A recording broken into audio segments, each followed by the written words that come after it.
Tighten it too much, it's not going to move. I don't want it to move. Okay. I want it right there. I'm going to put a nut in your ass. I showed that to Val and she thought it was right. It's fucking hilarious. We were watching it and I was like, the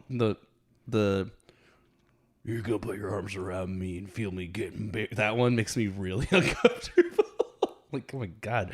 Something here in prison. Feel the size of me, and you're going to realize what a real man feels How like. big I can get. You're like, God damn. That's so aggressive. You're going to feel me swell. Jesus. But yes, thank you for sending me that. I'm very happy. You sent it to yourself. Well, you sent it from me to... I just showed it to you. I know. Did you send that to Michelle? I can't remember. Oh, I feel like she could have... Brother. It's very, what's his name? Hulk Hogan? No, the comedian. The puppet guy? Yeah. Jeff Dunham. Jeff Dunham? Yeah. Come here, puppet boy, make your daddy talk. It's very... Jesus. That's what it makes it think of. Oh, yeah, there we go. Was that the one you needed? That tastes like a breakfast burrito. That's cool. Do you want to just do it? that works for me. This is Tommy. I guess this is Jacob. Sorry, this is Tommy and Jacob's Jacob's mixtape. mixtape. I was still thinking about the brother.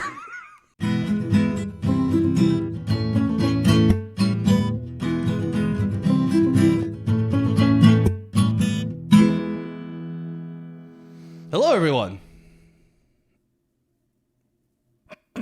Sorry. I was going to see how long I could just deadpan just... And apparently not very long before I Well, for audio listeners, though, it just sounds like their thing paused. Yeah, right. Just, hello, everyone. Silence. What the hell? What's that? Win. Yeah, welcome back. We're doing another movie today. Shocker. Surprise. What is this movie? How did you feel? I loved it. Did you? Yeah, we can get into that, but I was actually like, I think also comparatively. Dude, comparatively. What you said? Yeah, I was like, yeah. This is solid. All right, so Yes. continuing in with our kids' movies blocks, I feel like a fever dream.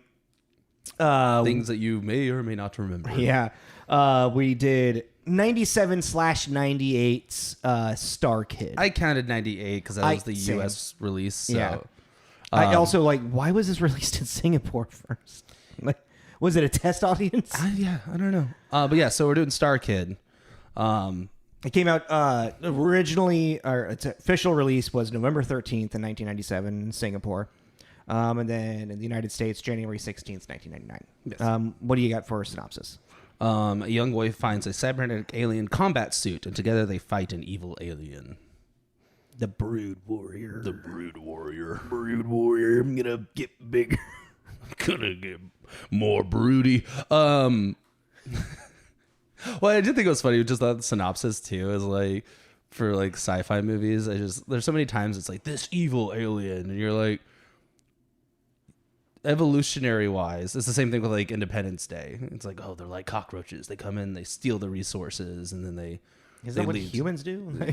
That, but also it's like, no, it's just evolutionary wise. This is what Darwin says you die. This is how they live.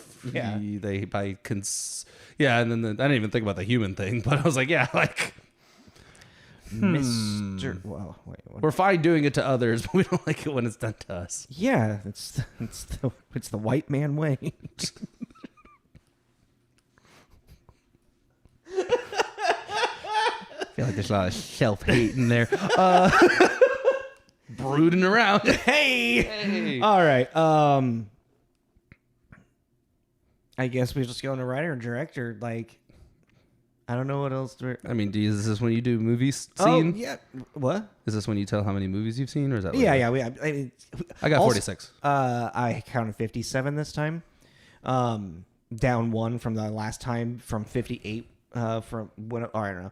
So I'm also starting to notice 1998 might be our most done year.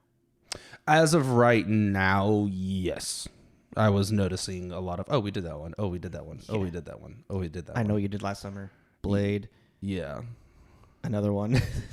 Another one. Yeah. And Like, then another one. I'm like, There's something about Mary. yeah. I guess, so I guess for just the new rule, if 98 comes up, we should scrap it and do something else. Maybe. Yeah. For the time being. Get another season out there and then we'll discuss that 98. But it's also hard too because it's like 97 and 99. Yeah. Then there's that like in your crossover sometimes where it's like, well, technically came out here, but then It's interesting because like I feel like that would have. It's like I was like 12, 13 around this time, and you were like 6, 7, 5, 6, 7. Yeah, I would have been like 6 or 7. And so like this is at that point where like our likeness of stuff is probably like still kind of like Teetering, because I'm still so you're a child and you're going into teenage, preteen hood, leaving elementary school, getting in middle school, but also in middle school, I was such a closeted fucking like anime watcher. Oh, it's like closeted what? Like you heard it here, folks. Playing with my toys type thing, like it's like something that a teenager isn't supposed to do type thing. Yeah. Like, I still watch Disney Channel. And I remember, like, do you guys watch this on Disney Channel? And someone's like, Jacob, we're teenagers. We don't watch the Disney Channel anymore. We cuss now. I'm like, okay. Why don't you guys throw me down the hill again, huh? That's fun. It's kind of a real story. But, yeah, let's get into our out of childhood trauma and into our writer and director for this movie. Before we go down a deep dark hole, our writer and director is Manny Coto. Yes. Who actually just passed away. Yeah. Yeah. Unfortunately. In July.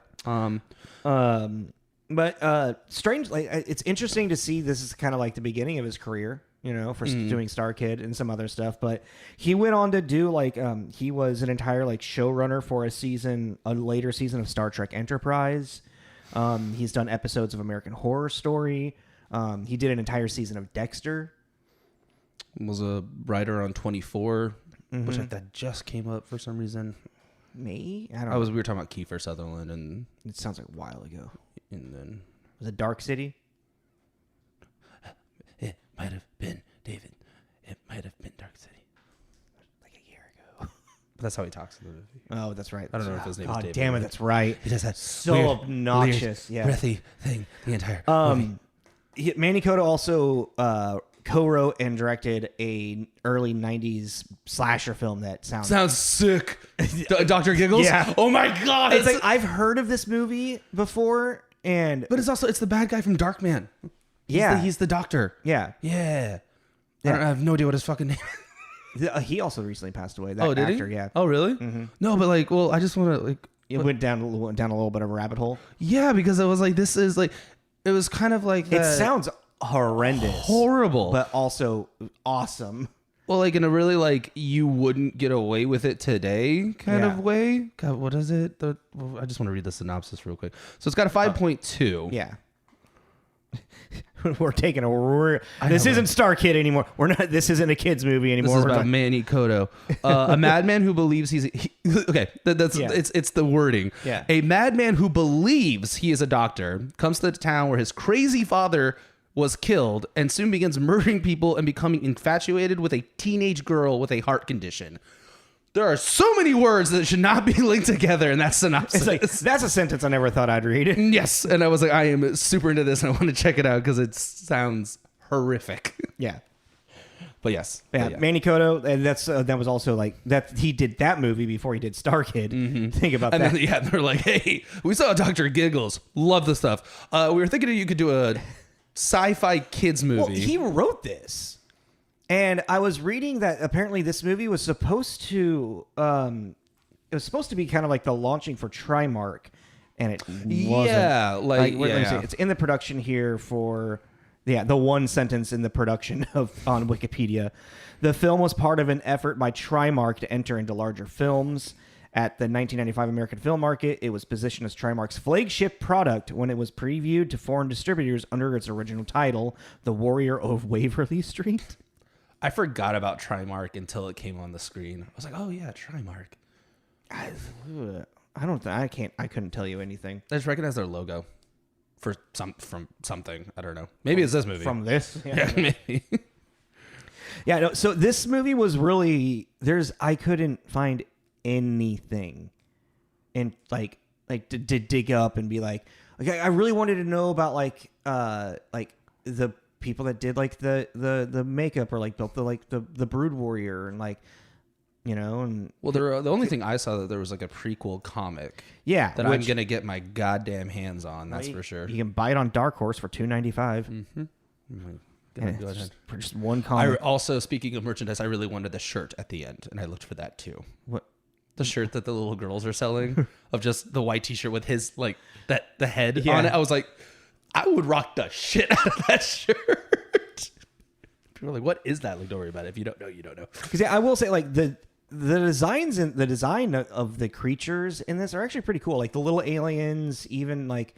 Very Henson feeling labyrinth kind of the creature. Cyborg suit and the Brood. The Brood Warrior was really sick. Cool. I loved that it was like its eyes were like ear sonar. Yeah. I also loved too that once they introduced the whole like the entire creature is a walking weapon. Yeah. So even looking at its design, you're like, oh, what could you do with that? You know, and I was like, that's actually that's a cool alien. Yeah. Like evolution, all this thing has been evolved to do is be a killing machine, and everything on it is like a living organism that it can turn into a weapon. I was like, that's pretty metal. You know what's interesting is like because Manny Coto, he is the solo writer on this. So and like thinking about like the creation, like the creativeness of just the Brood Warrior and whatnot, I kind of see like why he's like, oh, he did a season of Star Trek. Mm-hmm. You know, sci-fi stuff. He's done some stuff for American Horror Story. You know that. You know. Oh, that's fair. Like I see very creature heavy. Yeah, a lot of the time. And then the season of Dexter. You know, like. Yeah, that's interesting. I didn't even put that together. Huh. That's what this podcast is all for now. Put the pieces together. Discussions. But yeah, that's Manny. Just we don't have a writer, just kind of like quit. It's like, okay, well, that always feels weird because you're like, I feel like I'm missing something, right? Missing a piece. And also, even we go into starring next, and like let's just do that, and then let's get to reviews, and then just talk about the movie. Yeah. Cool. And this doesn't really have like a huge starring cast. No. Like the kid, Joseph Mazzello, who plays Spencer. Yes, he's probably most recognizable for Jurassic Park. That kid can scream. Yeah, okay. It's kind of crazy to me. Like, well, there's two big movies. The two movies I know him from is this and Jurassic Park. Mm. And the kid's just screaming the entire movie. Hey! And it's like, but also I did kind of find it funny while we were setting up. You know, I was pulling up my tabs. Mm-hmm. And did you see the movie poster with it's Cy and then Hint and Spencer? Yeah. He looks like a really like young Julia Roberts. Just look at it real quick. That's who he reminds me of, or Hilary Swank. I can't tell. I can't decide which one I'm leaning more towards. I see Julia Roberts more. Just the half. Yeah, I see Julia Roberts a lot. I see like Julia Roberts and Hook. Wow, yeah, that's really funny. Yeah. But yeah, when you make the post this week, can you just replace his face with Julia Roberts? See if anyone notices. Dude, that would actually be kind of fucking hilarious. I kind of love that idea. All right. I kind of do recognize the kid from another movie, Simon Birch. It's kind of more of a drama. Joseph. Yeah, Joseph. Yeah. He's he is the guy the young kid that befriends Simon Birch in the movie. You know do you have any idea what Simon Birch is? It sounds familiar, but it's not. Really I brought it up before because Jim Carrey plays adult version of Joseph Mazzello's character as he's narrating it, talking about how he met this little person. Yeah. Okay. And then I also saw that Joseph was in The Social Network. I have never actually seen that, so I don't know if he had a prominent role. He doesn't look anything like his child self anymore. Like his IMDb picture, I don't think he does. I think he looks exactly the same. No, not. I don't know. No, I don't. No? No, that's fair. But yeah, I mean, I don't. What was that a prominent role in Social Network? I know. No, I don't think he had a very no. I mean, because the biggest roles in the Social the Network three. is Andrew Garfield, Jesse Eisenberg, and Justin Timberlake. Yeah. I think he's like maybe one of like the coders or like other people Someone involved. Yeah. In the okay. Who'd you have next? Our bully. I mean, we can bring him up. I actually did I went to the cyborg suit stuff next. Oh. Well, because I mean, the one that has the next most screen time is Joey, the bully. I would the suit does. Yeah. The movie is But I about know, the but kid in the suit. Yeah, I know, but like you see the Joey's some Simmrin, who plays Turbo. Yeah. Ooh. Dub name. I hate that name. What?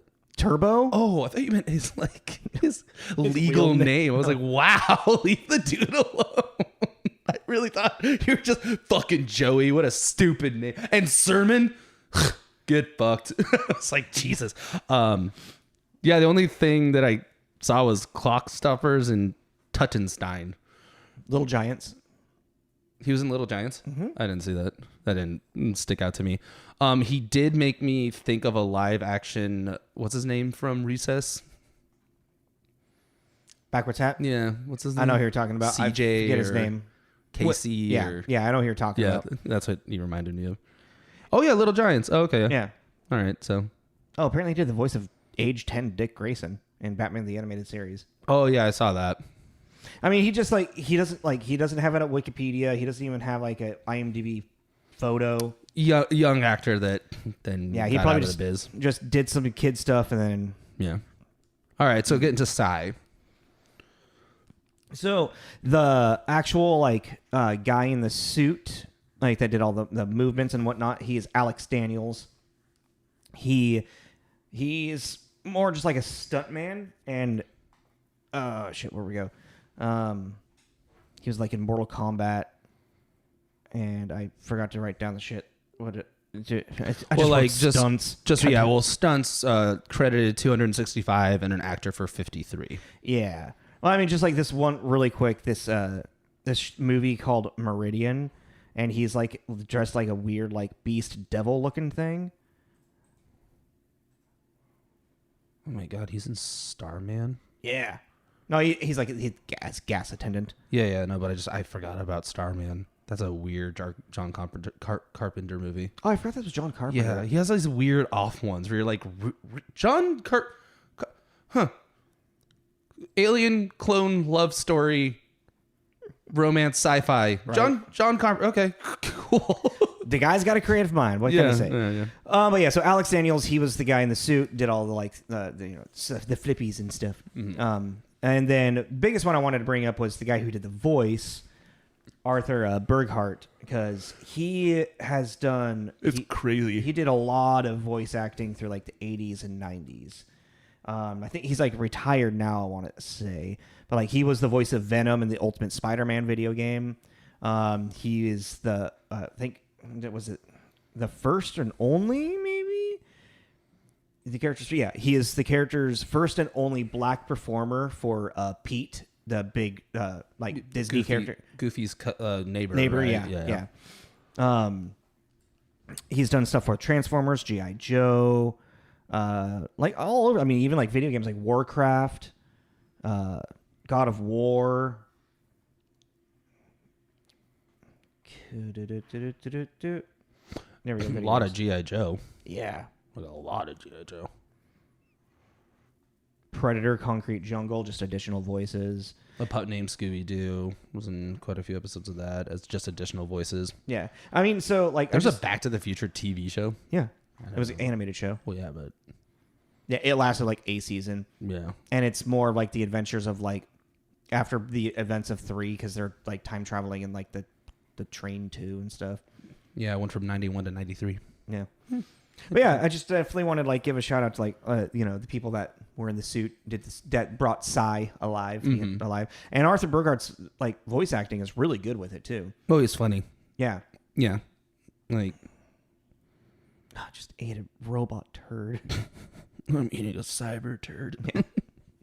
Is that everyone that you wanted to bring up? More or less. I mean, Danny Masterson in this was random. let's not talk about him. Oh, he's in trouble, right? He's he's not in trouble. He's just a piece of shit. I don't know anything about it. Yeah, no, fuck him.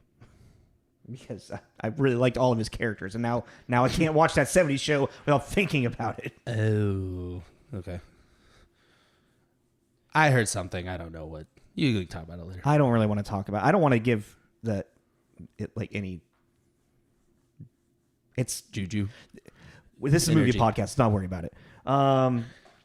What was it? His father is played. It's a guy that I never saw, but Corinne Bohrer, who plays his teacher. I recognized her from being in TV shows. I recognized the sister, but I couldn't. I looked at her list. Ashley Levitch. She looks like ish the brunette from Mean Girls. Oh, Lucy something. Campbell. Camplin. You know who I'm talking Yeah, about. I know. I forget the actress's Hair name. so big, full of secrets. That one. Yeah. Yeah. And the one Gretchen. that's also in the Lost in Space is the... Oh, the the 90s remake. Yeah, With Matthew... Matt LeBlanc. Matt LeBlanc, thank you. Yeah. I was like Matthew, and I was like Perry. Wrong. Yeah, I wrong. know. And I was about to say Matthew Broderick. I'm like, no. Oh, wait, when the Brood Warrior is Brian Simpson. Oh, thank you. Yeah. As the physical actor for that. Yeah, I mean, it really is just the kid and then Psy and the Brood Warrior, really. I mean, for the weird turnabout for the bully actually becoming friends, because why not? And also, is the kid's name actually Turbo? Because his dad calls him Turbo. Yeah, no, his name is Manfred or something like that. What? It's his nickname. What? Who cares? It's dumb.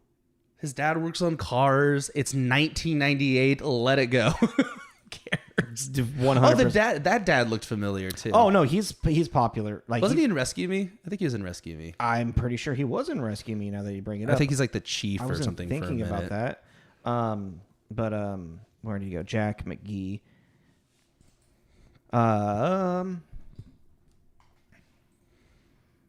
Fighter, Moneyball.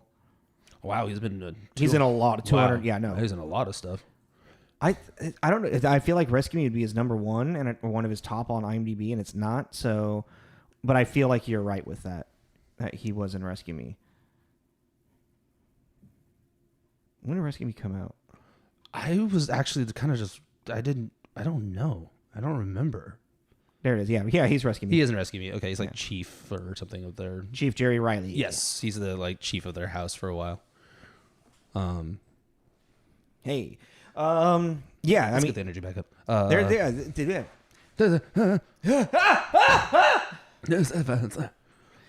think we can move into reviews and stuff now. I mean, I think we just kind of stumbled across what other actors are in this movie. Yeah. So there is no Metacritic.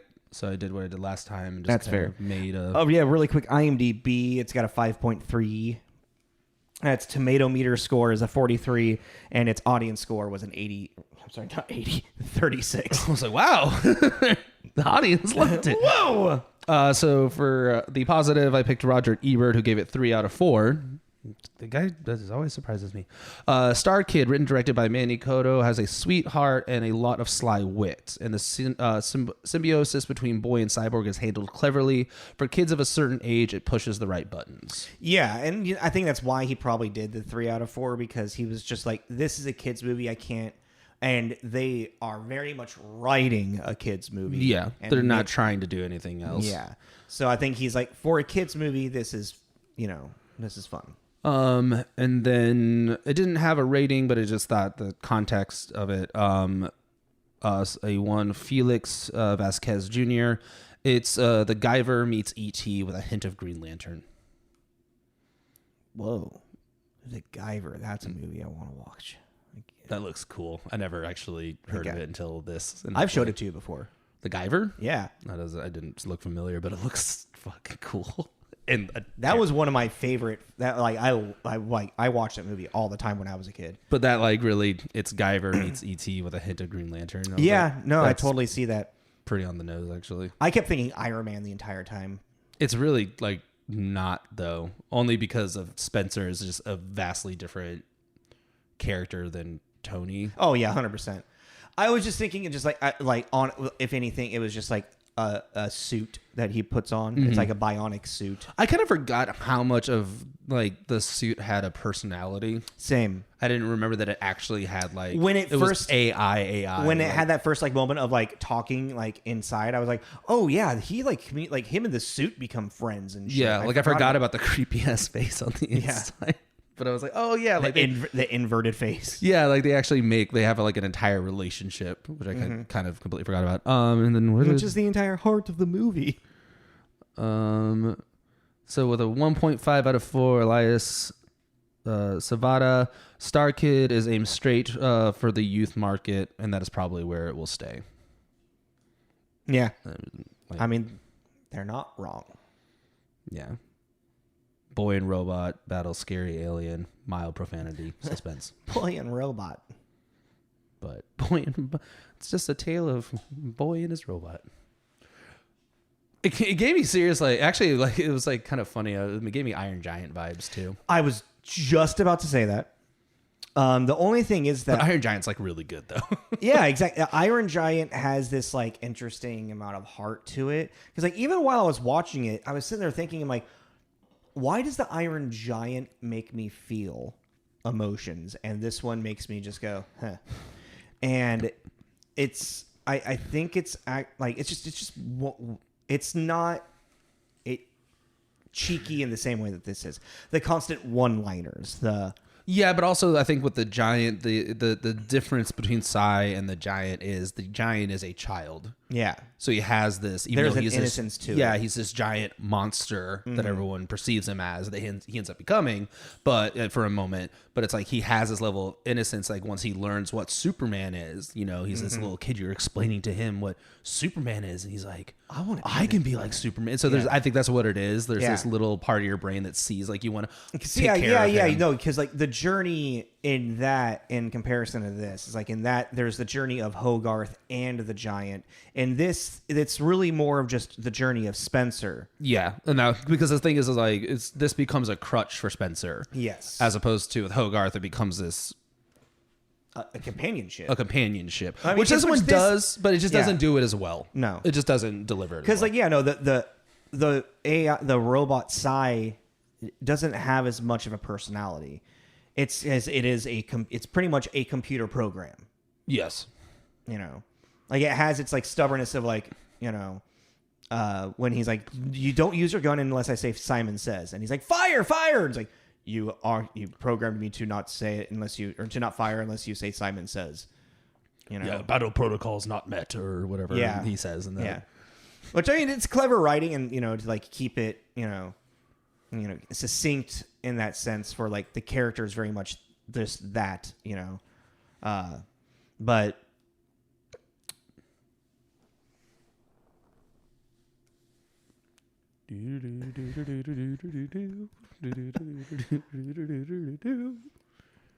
this movie is just very much like, I'm sorry, I was like, this is a weird transition. This is like a kids movie. Well, I mean, it's no different than it's on par with the shirt you're wearing. Like even that scene where he gets into Psy and he's like testing out the powers or whatever. Just the amount of like the moment where it's like they just take a camera. Oh, it's like they just take a camera, they drop it on the ground, and they go, now flip over it a couple times. Yeah, exactly. Like, go that way now. All right, now go that way. Now do a backflip. It's like it's so 90s, but it's also gotta find my center of gravity now. I mean, it's like it's cute. It's cute, While playing Magic Carpet Ride. Yeah. While he's testing out his powers, it's just so like I don't know, but it's also it's in those moments, and just like the entire interaction, like even like in the when he like destroys the living room and the kitchen. Oh, very like the slapstick. It's like, so over the top slapstick. He's like, "Whoa, why can't I see anything?" I was like, "Geez, you have a fridge on your head, you fucking idiot!" Or even like when, or like, you know, he gets out of the fridge, he flips over, he sits there, and he kind of gains his composure again. He goes, like, what does he say? He's like, "Oh, I don't want to look. I don't want to look. I shouldn't look. I shouldn't. I gotta look." Yeah. You know, it's like, it's very, it's cute. You know, it's cute humor. It's so, oh my God. It's the amount of just like quick-witted like one-liners or like shit like that started to wear me down, man. I was like, because it's like they wanted to put one on like every other page. Watching this on Tubi actually really helped. So because the ads, It could take me. I could go on my phone for a second and just like, okay, take a breather from this. Now jump back. Okay, it's on again. Okay, let's jump back in. Let's do this. I think so. Yes, even though still being like a kids movie, there's like 2 or 3 things, 2 that come to my mind immediately that I'm just like, it's just like over the top. Like this is not. This is weird. He's stalking this young girl. And like when he saves her and he like rips up and he's You just mean like, when he causes the situation and then saves her? Yeah, totally. yeah. But then like when the suit causes the situation, you know. Yeah. But even like when he like saves them off the Ferris wheel and he's like rips off the fucking like lid and then all of a sudden just like for an uncomfortable amount of time With the eye contact. is staring at this girl and through this suit just This robot's just staring at this 12-year-old girl like, it's like, I saved you. are you sure this is not a mating ritual? That's fair. That whole interaction, you're like, stop talking about the 12-year-old's mating. Stop it. I get it. You're like a fucking robot alien, dude, but Ew, gross. No, don't say that. Also I missed it too, and he's like, he used the M word again. I was like, what did he say? Oh, mating. I was like, wait, what did the robot say? Oh, right, we're talking about the mating ritual. Okay. I was like, I got really scared there for a second. I was like, wait, what did he say? This, other than like Arthur being the voice, and even so, that's like he's not even seen. Was there even a person of color in this movie? Yeah, the girl that sells the T-shirts is Asian. Asian, yeah. I think she's They like met their 90s quota, man. They had the one Asian lady. I think just really quick going through my head. I think yeah, because all this, even the pizza guy, he was a white guy. Yeah. Anywho, God, so yeah, fucking 90s, man. yeah, like his like also just the kid's weird like with her, his interactions just like so kind of super cringe, super cringe. Just even the whole Spencer's the shy kid that is like it's so just in your fucking face. Yeah, the whole time. He's the shy kid, but he's got some weird charisma to him as well because he's always got some fucking Chandler Bing fucking comeback to like throw at you somewhere. Well, but also it's like weird too because when he gets to that first fight with Turbo, and like right before he just casually like throws the volley or the tether ball and it hits his hat, whatever. He goes, "Man, talk about attention deficit disorder." I was like, Was that an insult back in the? I don't remember being made fun of for having ADD growing up, but maybe I was. Like, I just thought it was such a weird, like, talk about attention deficit disorder. It's like, burn. I don't know. It's like the kid's a little too clever for who he kind of like they try to present him to be. It's a weird like the tug and well, yeah, I guess like it made me think of that what you're talking about, that Ryan Reynolds time travel movie. Oh yeah, that kid's fucking funny as hell. But it's like that kid like has like the entire time has that charisma. So him talking shit is like, well, yeah, the reason you get in trouble is because you're a smartass. Yeah. And people don't like smartasses, so that's why they hate you. No, this kid, he's like shy. He's like he hides in his comic books and whatnot. Yeah, and stuff. So, but then the other thing that kind of really, the father, his whole like when his house is destroyed, and then Spencer comes back in, and Spencer's like, "There's these aliens." He's just like, "All right, go upstairs. We'll talk about this." Like, what? Like, what? Why aren't you freaking out over your destroyed house? like, how did this happen? Yeah. What happened? I need to know what happened. What did you drive a car, a motorcycle? What happened? Yeah. Like the stakes of the events that are happening sometimes don't really match, don't fulfill. Like, yeah. Well, I have a thought on that too, because it's like I thought this was really funny because it had both of them in one movie. Because especially in this era like 80s to 90s, you'll have these situations. And you'll have in one hand the parent or the adult of the situation just way too quickly accepting of whatever this mind-blowing thing is. It's like even if you see the alien, your brain's still gonna have to process what is happening, and there's still gonna be this little bit of disbelief. But no, there's always the one in the movie that's like, oh yeah, totally, and you're like, is it? And then you have the other parent or the other guardian that they're will just refuse no matter what evidence is being presented to them, and you had both like of the them. aliens standing right next to them, just like they're like. But in this one, you had both of them together having an argument. Yeah. You had the one that was like The teacher just like to the point where the dad is like, you're hallucinating. And I love it. She was like, really? You think this is a hallucination? Yeah. You should come to my house and see the hallucination over there. And I was like, that was a great line, actually. They did it, but they also acknowledged it. I was like, that's so weird, because you usually just have this blind, like, left or right. You don't have anyone like in between ever. But I just thought it was so funny. I loved that. That was a great line, yeah. That was also Spencer had a really strange relationship with that teacher too. It's, I don't know, like, yeah. I mean, what was it? There was like she pulls out the tarantula and she like. This is really also on the nose analogy about how to face your fears very early on, and you're like, oh, he's gonna have to fight the spider, which you already know the thing is that's the spider. The biggest saving grace was the brood thing, because I was even sitting there and just like, in general, I mean, I'm sure the comic book probably isn't that in depth about the whole thing, but I was like, I actually want to know more about these creatures. Same. I want to know what their homeworld looks like. I want to see what the queen is, you know, like I was very interested. And like I said out of the gate too, it's just really cool design wise. Yeah. Because once you find out that everything on him is his weapon, you're just looking at him like, oh, what's he going to make next? Which I just thought was really cool, just from I'm a creature feature. Guy, and I just thought he was sick. Or even like when he gets agitated, his little tendril things like shake like a parakeet, you know, like they get all like rigid, like cockatoo. Yeah, like a cockatoo. Yeah, I just thought that was cool. I was really trying to figure out kind of like, because the whole thing is about Spencer learning how to like face his fears, but like it seems like his biggest fear is talking to the girl. Because like he stands up to Turbo like 3/4 of the film, and then they become friends.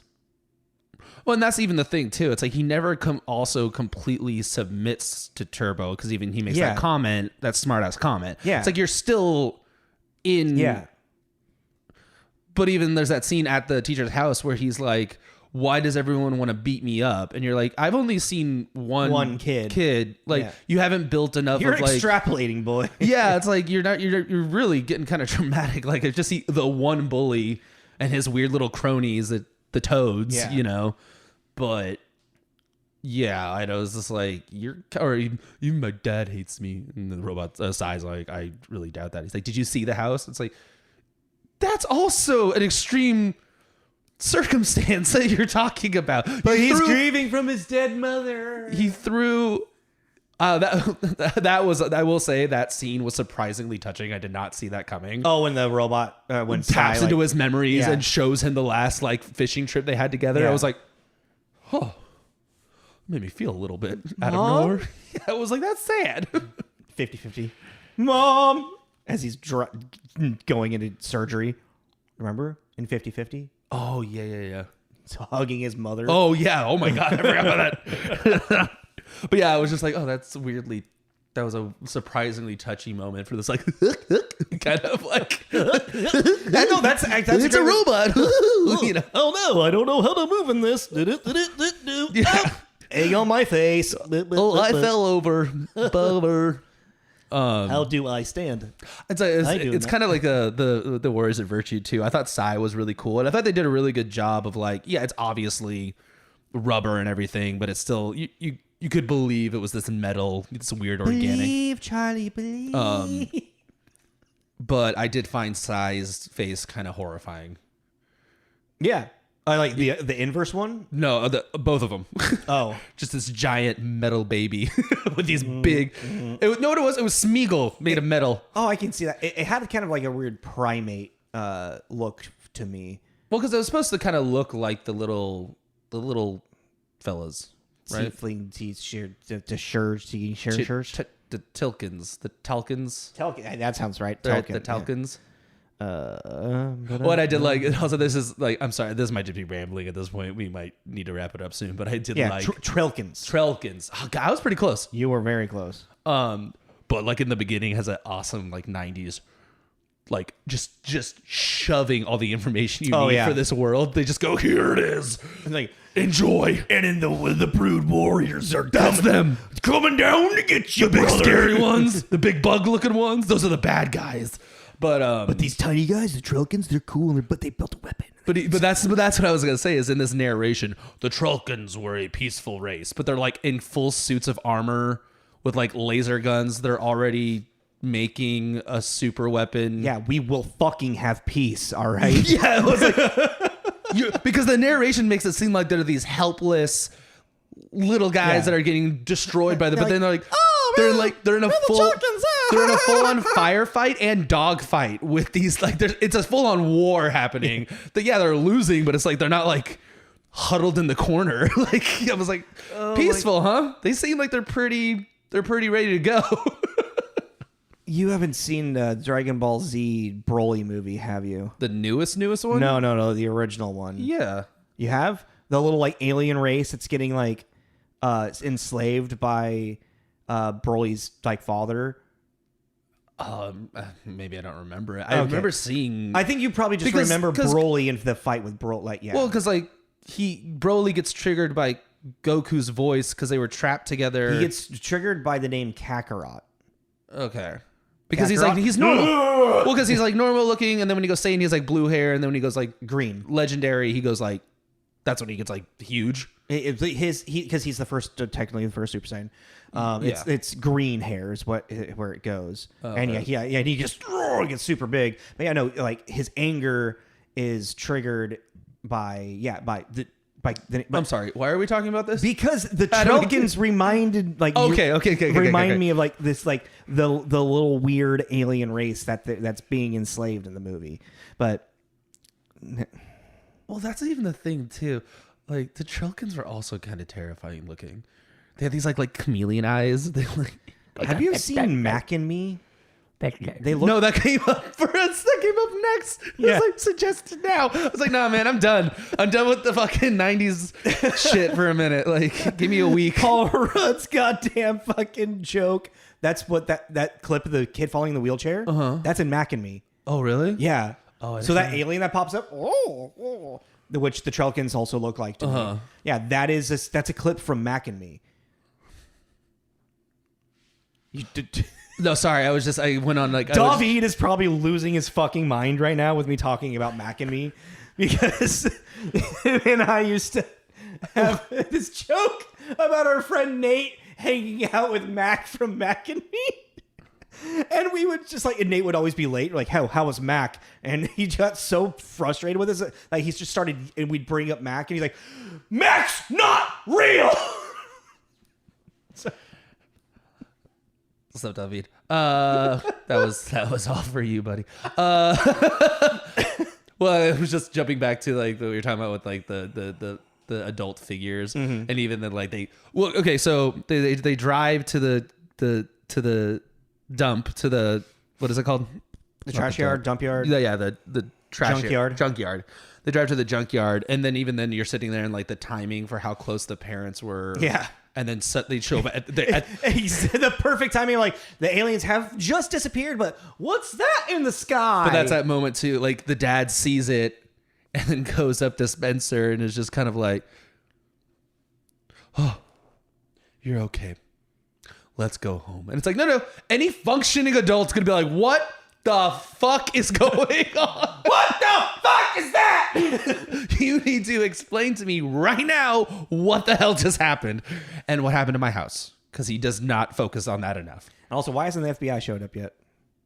Oh yeah, the guy. It's just it's one of those. I know we always say eat the carrot, but even like when they're getting beamed up and the Trelkin ship is there, and then it like starts to like fold up and get ready to fly away. Mm-hmm. I mean, it's just I'm like, no, that shit would have been blown to shit. No, it was funny. They would not have fucked around with that. This is like akin to like the end of Monster Squad when the army shows up because of the letter the little kid wrote. Oh yeah. But it's like also just everything I just said. I was like, ugh, I mean, the government just told us there are aliens and we don't give two shits. Yeah, so right. Maybe not. Maybe they wouldn't give a shit. People are like, what is the joke? Am I going to stop paying my mortgage? Like, what does that change about my day-to-day life? It's like, it should. It really, like, you would think in theory it would change a lot. I think because we're all just kind of known. We're like, yeah. That was what I was saying. I was talking to my mom about it. And I was like, well, we've all just, especially like, it's like the government didn't need to confirm shit. I knew. Like, we knew that you were hiding something. Yeah. Now you're just telling us. Oh yeah, the very end of this movie when he finally sits down next to the girl. So you like this superhero too? You mean the one that she's told you like 3 times throughout the movie that she's liked? Yeah, dude. Yeah. Fucking get a hint. She wants to talk to you about Midnight Man or whatever the fuck his name was. Midnight. Damn it. What was his name? Midnight Warrior? Something like that. But now I got Always Sunny in my head. Midnight. I think it was Midnight Warrior. Fighter of the night. I mean, I did like how they killed the Brood. Oh, like crushing in a trash compactor. Yeah, I was like, that's.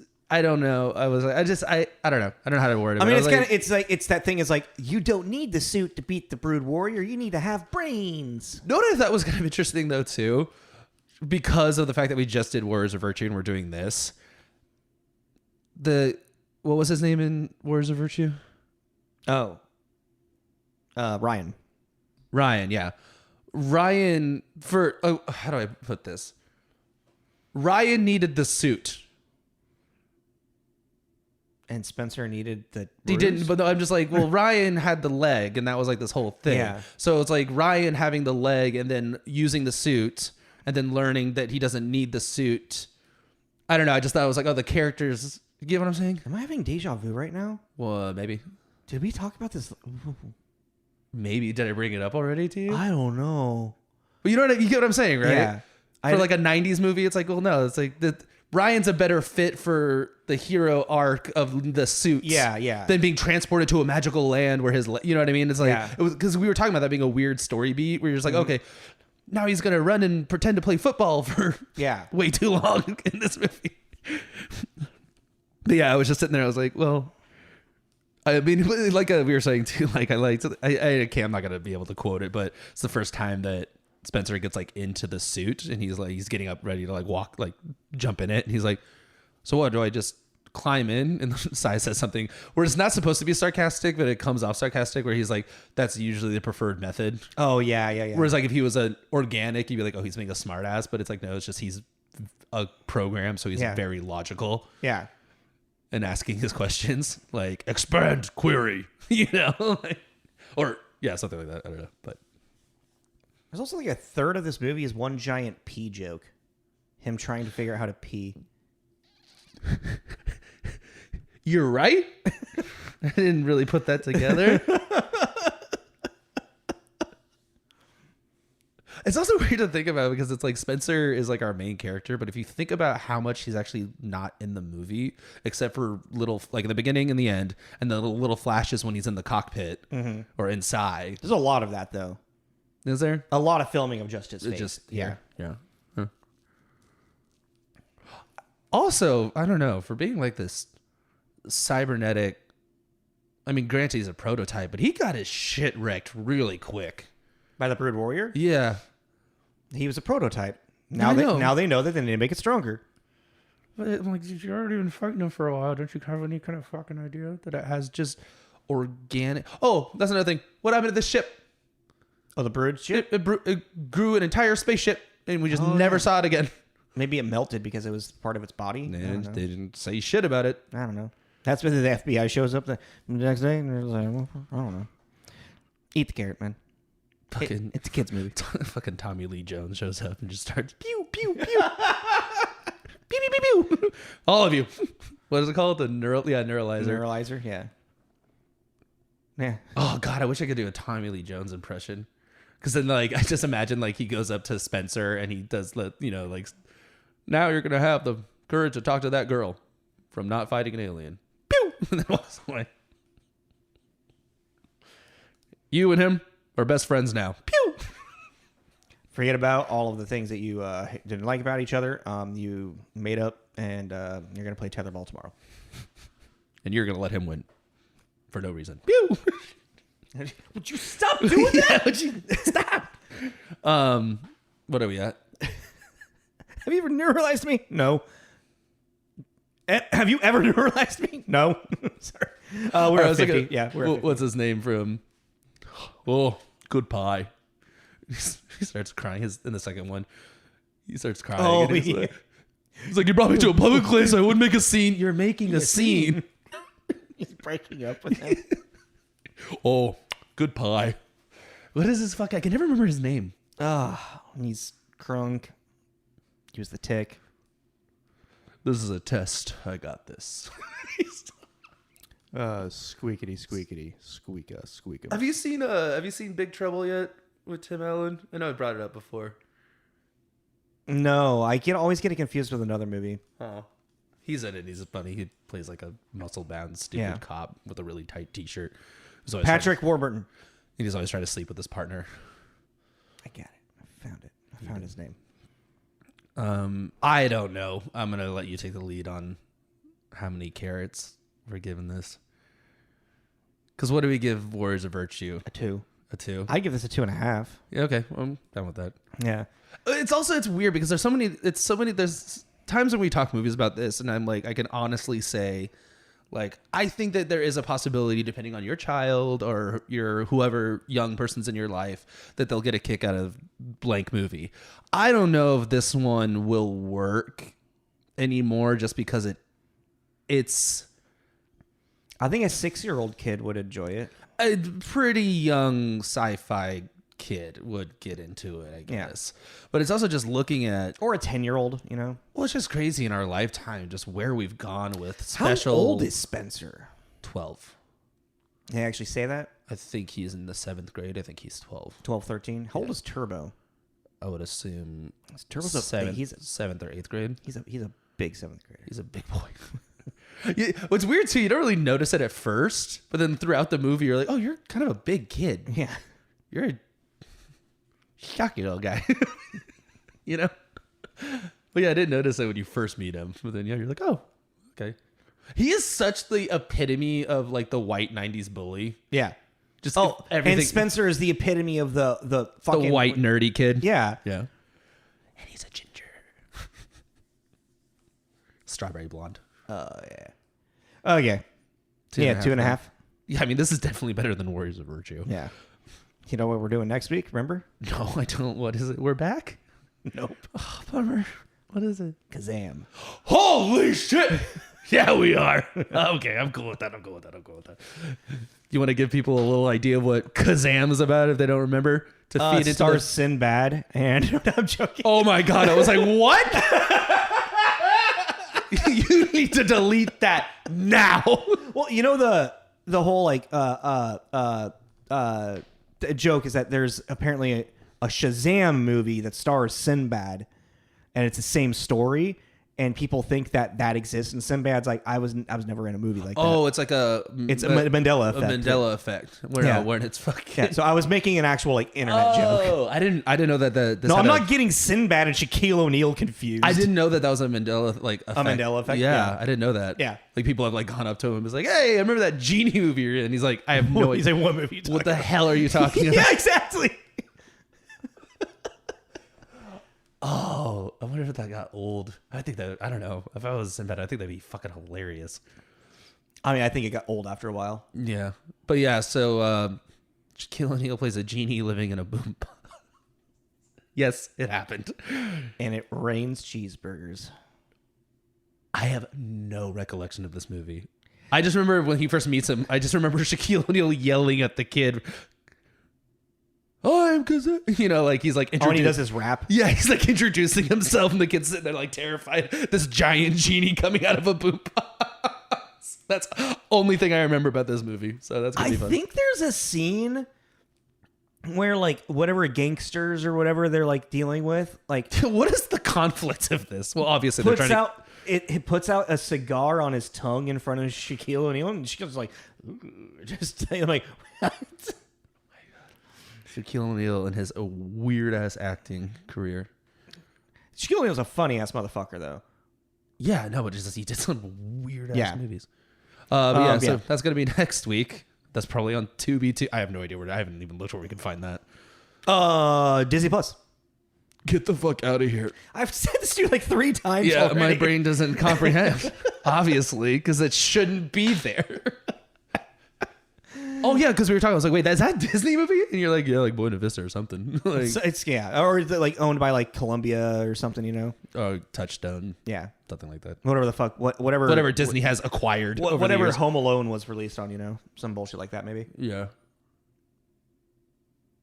think that's Touchstone. Because Home Alone's on Disney Plus. Yeah, I think it's Touchstone actually. That makes sense. Yeah, I think. Anyways, yeah, I'll touch a stone. So Star Kid, I'll give it 2.5. I enjoyed it. I thought it was fun. It's silly. It's super easily digestible. Yeah, I think I'm just kind of like tired of the kids' movies already. I'm done. I mean, I'm excited for this last one. We're doing Kazam, so. But that's just gonna be so weird to talk about. Because that's like a legit fever. That's a legit that caused a Mandela effect. Apparently, that's like the definition of a fever dream. We're like, no, I swear it was Sinbad. Like, genie and that works. That definitely fits the theme. But yeah, like, subscribe, all that stuff. Follow us on Instagram. And in anywhere you get your say that. Why did I say that? Anywhere. Where did my brain go? And bleep it out. Anywhere you find your podcasts, we're there. Don't cancel us.